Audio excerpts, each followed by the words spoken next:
Good morning, students. This is Ishan Ali. I am your computer teacher. Today, our topic is web address URL.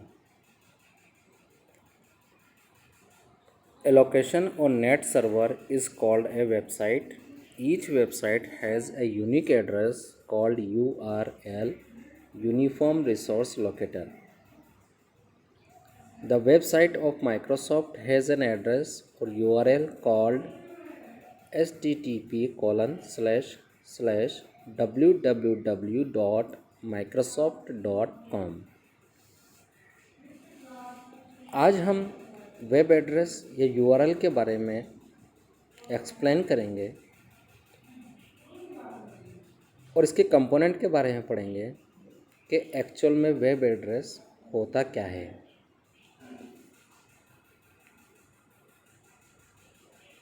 जैसा कि आप सभी इस चीज़ को अच्छी तरह जानते हैं, एक नेट सर्वर के ऊपर जो एक लोकेशन होती है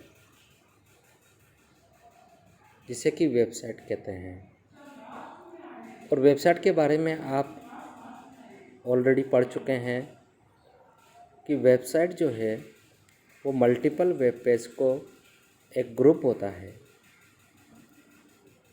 जो कि एक दूसरे से लिंक होते हैं, और हर वेबसाइट का जो है एक यूनिक एड्रेस होता है जिसे ही हम यूआरएल या वेब एड्रेस कहते हैं। यहाँ पे एक एग्ज़ाम्पल दिया गया है। माइक्रोसॉफ्ट एक कंपनी है, उसकी जो वेबसाइट है उसका यूआरएल या उसका वेब एड्रेस जो है वो क्या है, http://www.microsoft.com। ऐसे जितने भी एड्रेस जो आप देखते हैं या कहीं भी आपको देखने को मिल जाए तो आप ये समझ सकते हैं कि ये किसी न किसी कंपनी का, किसी ऑर्गेनाइजेशन का कोई ना कोई वेब एड्रेस है या यूआरएल है। Let's explore it further. The internet structure of the World Wide Web is built on a set of rules called Hypertext Transfer Protocol and a page description language called Hypertext Markup Language generally. HTTP uses internet addresses in a special format called a Uniform Resource Locator or URL. इसी topic के अंदर हम आगे इसको explore करेंगे कि actual में जो एक वेब एड्रेस होता है वो क्या होता है और उसके अंदर कौन कौन से प्रोटोकॉल या वो किस तरीके से वर्क करता है।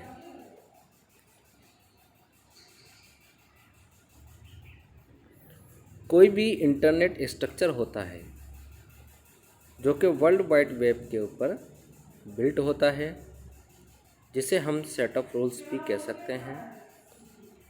एक सेट ऑफ रूल्स के बेस के ऊपर कोई भी वर्ल्ड वाइड वेब का जो स्ट्रक्चर होता है इंटरनेट का, वो बिल्ड किया जाता है, जिसे हाइपरटेक्स्ट ट्रांसफ़र प्रोटोकॉल की हेल्प से बिल्ड किया जाता है। और उसकी जो लैंग्वेज होती है, जिस लैंग्वेज से वो पेज तैयार किया जाता है, उस लैंग्वेज को हम हाइपरटेक्स्ट मार्कअप लैंग्वेज कहते हैं। जनरली यही दो चीज़ें यूज़ में आती हैं किसी भी वेब पेज को या वेबसाइट को डेवलप करने में। और HTTP जो होता है वो एक इंटरनेट का स्पेशल फॉर्मेट एड्रेस जो है यूज़ करता है, जिसे हम URL या फिर वेब एड्रेस कहते हैं। तो आप समझ गए होंगे कि किसी भी वेब पेज को या वेबसाइट को जो डेवलप किया जाता है तो उसके अंदर दो चीज़ें मोस्ट इम्पोर्टेंट होती हैं। एक तो हाइपरटेक्स्ट ट्रांसफ़र प्रोटोकॉल और एक HTML लैंग्वेज, जिसकी हेल्प से कंप्लीट एक वेबसाइट तैयार होती है और एक वेब एड्रेस तैयार होता है।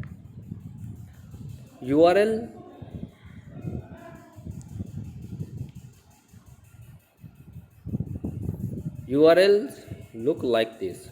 यहाँ पे एक एग्जाम्पल दिया गया है जैसे type colon slash slash address और पाथ। इस यूआरएल के अंदर type specify the type of server in which the file is located. यहाँ पे टाइप के अंदर क्या आएगा, सर्वर का टाइप आएगा यहाँ पे जिसके अंदर की फाइल लोकेटेड है। फिर उसके बाद क्या आता है, एड्रेस। एड्रेस जो होता है वो किसी सर्वर का एड्रेस होता है। फिर उसके बाद में आता है पाथ। पाथ वो क्या बताता है, वो फाइल की लोकेशन को बताता है सर्वर पे। ठीक है, तो इस तरीके से पूरा एक यूआरएल कम्प्लीटली तैयार रेडी होता है। यहाँ पे एक एग्जांपल दिया गया है http://ncycle.msn.com getinfo/styles.asp। यहाँ पे http जो है वो टाइप ऑफ सर्वर है। उसके बाद में ncycle.msn.com जो है ये एड्रेस ऑफ सर्वर है। और फिर उसके आगे जो getinfo/style.asp है ये पाथ ऑफ फाइल है। इसी तरीके से इसका दूसरा एग्जांपल हम लेते हैं, जैसे कि नीचे दिया गया है ftp://ftp.prenhall.com या फिर http://www.yahoo.com या फिर news://all.tennis etc. etc.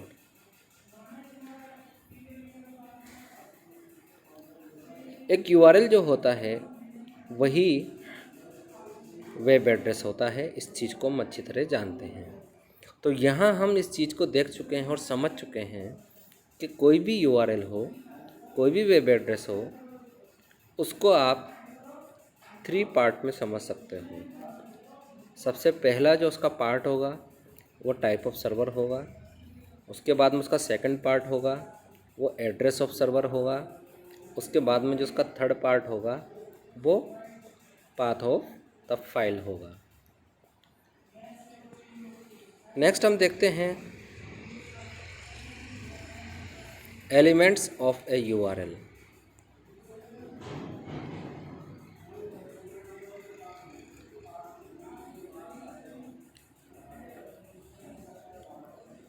By now you have come to know that a URL uniform resource locator is an address of a file on internet।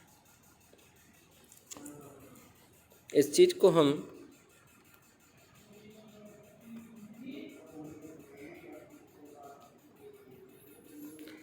को हम अच्छी तरह समझ चुके हैं कि एक जो यूआरएल होता है वो एक एड्रेस होता है किसी फाइल का इंटरनेट पे। Let's discuss the component of syntax element of URLs. यहाँ हम URL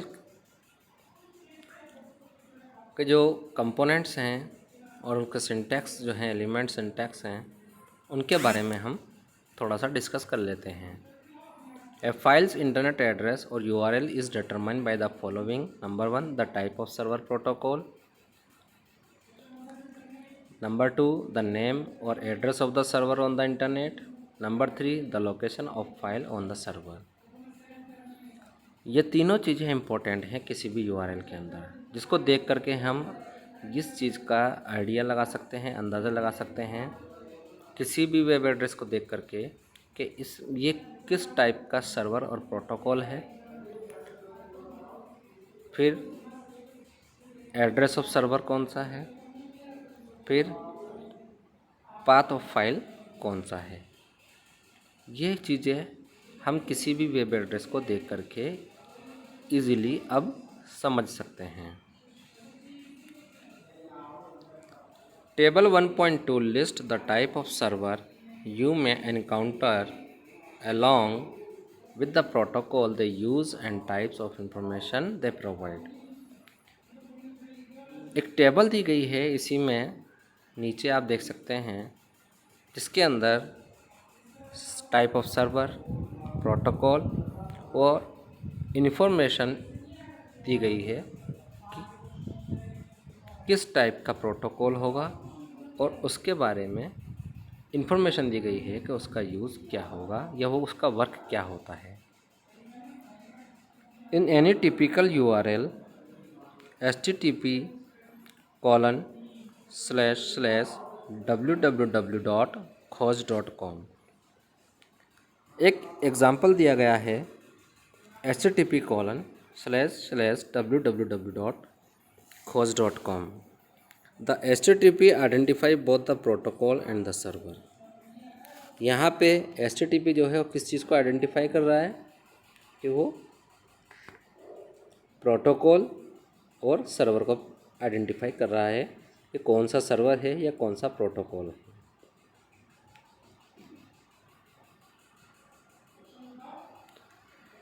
similarly in URL ftp://www.mypubserver.com यहाँ पे FTP जो है वो आइडेंटिफाई कर रहा है किस चीज़ को, प्रोटोकॉल को और सर्वर को। It is FTP type of server. यहाँ पे FTP जो है वो सर्वर का टाइप है। तो refer to table 1.2 for more types of server. हम 1.2 टेबल से सर्वर्स के टाइप्स के बारे में थोड़ा समझेंगे कि किस किस टाइप के सर्वर होते हैं और उनका यूज़ या उनके इन्फॉर्मेशन के बारे में देखेंगे, उनको एक्सप्लेन करेंगे कि क्या उनका यूज़ होता है, कहाँ उनका यूज़ किया जाता है। यह है हमारी टेबल 1.2। यहाँ पे कुछ सर्वर के टाइप दिए गए हैं, प्रोटोकॉल दिए गए हैं और इन्फॉर्मेशन प्रोवाइड की। फर्स्ट है FTP। FTP होता है file transfer protocol. Text and binary files that are organized in a hierarchical structure much like a family tree। अब आप समझ सकते हैं FTP जो है फाइल ट्रांसफ़र प्रोटोकॉल, ये किस फॉर्म में होता है। टेक्स्ट एंड बाइनरी फाइल्स होती हैं जो कि एक हायरार्किकल स्ट्रक्चर में ऑर्गेनाइज होती हैं, जैसे कि एक फैमिली ट्री होता है। सेकंड है gopher, that means transfer control protocol, internet protocol, जिसे हम शॉर्ट में TCP/IP भी कहते हैं। ये भी text and binary files that are organize in a menu structure. ये भी टेक्स्ट एंड बाइनरी फाइल्स होती हैं जो कि एक मेन्यू स्ट्रक्चर के अंदर ऑर्गेनाइज होती हैं। फिर है HTTP, hyper text transfer protocol. Hyper text या हाइपर मीडिया फाइल्स ये होती हैं जिसके अंदर multimedia documents that contain like to image, sound और other multimedia documents on the world wide web. Next है mail, post office protocol POP version 3 and SMTP that means simple mail transfer protocol. इसका use message send by electronic mail, जब हम किसी भी email को send करते हैं तब इस प्रोटोकॉल का यूज़ होता है इंटरनेट पे। नेक्स्ट है news, network news transfer protocol NNTP जिसे हम कहते हैं। News group that are organize in a hierarchical structure, ये भी हायरार्किकल स्ट्रक्चर के अंदर ऑर्गेनाइज होता है। तो यहाँ आप समझ गए हैं कि सर्वर मल्टीपल टाइप्स के होते हैं जिनके साथ में प्रोटोकॉल वर्क करते हैं और उनका पर्टिकुलर सबका अपना अपना अलग अलग वर्क होता है जिसके अकॉर्डिंग वो अपना काम करते हैं। The next component of the address is the name of the server. इसका जो नेक्स्ट कंपोनेंट है वो है name of the server. First component तो क्या हो गया आपका टाइप ऑफ सर्वर। अब है एड्रेस ऑफ द सर्वर।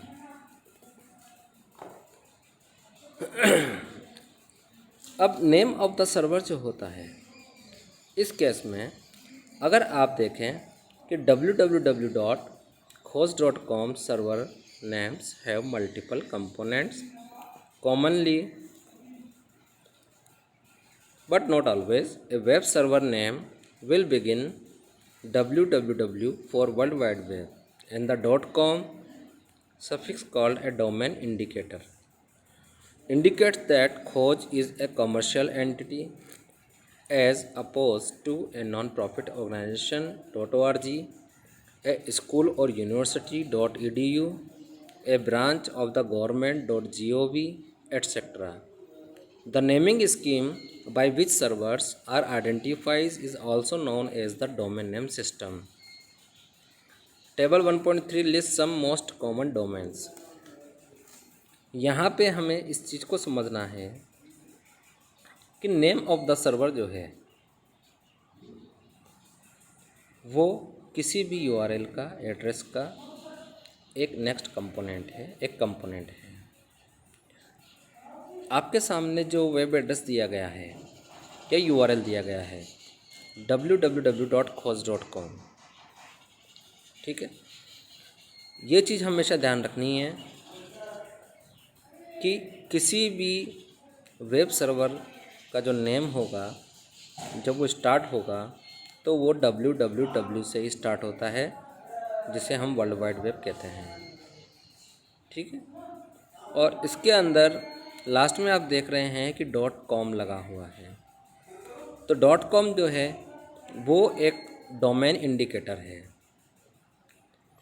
और बीच में जो आपको खोज दिया गया है कि HOJ, वो एक कॉमर्शियल एंटिटी है, दैट मीन्स कोई कंपनी का नेम है।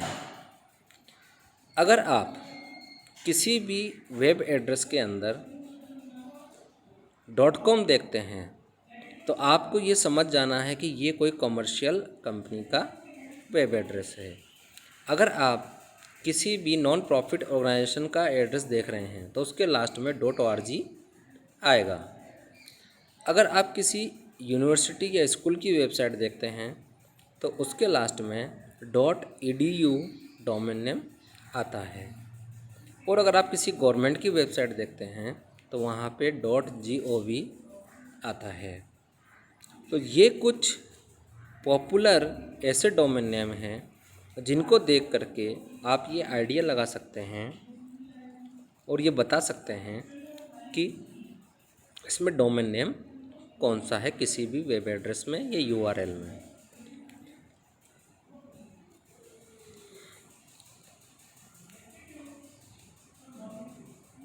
टेबल 1.3 को अगर हम देखें तो यहाँ पे मोस्ट कॉमन जो डोमेन नेम है जिनका यूज़ किया जाता है उनकी लिस्ट दी गई है।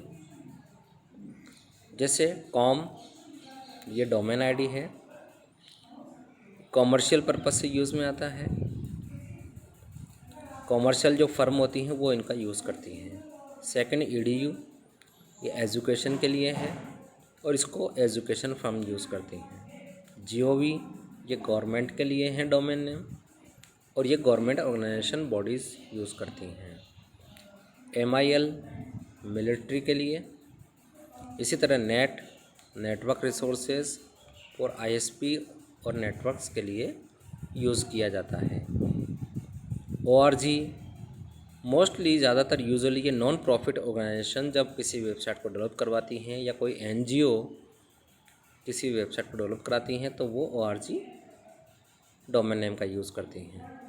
CO, अगर आपको कहीं .co देखने को मिले तो आप समझ जाएं ये किसी कंपनी का है जो कि एक लिस्टेड कंपनी है, गवर्नमेंट ऑथराइज कंपनी है। इसी तरह TV, अगर .tv आपको कहीं पे डोमेन नेम दिखता है तो आप समझ सकते हैं कि ये TV चैनल कंपनीज यूज़ करती हैं।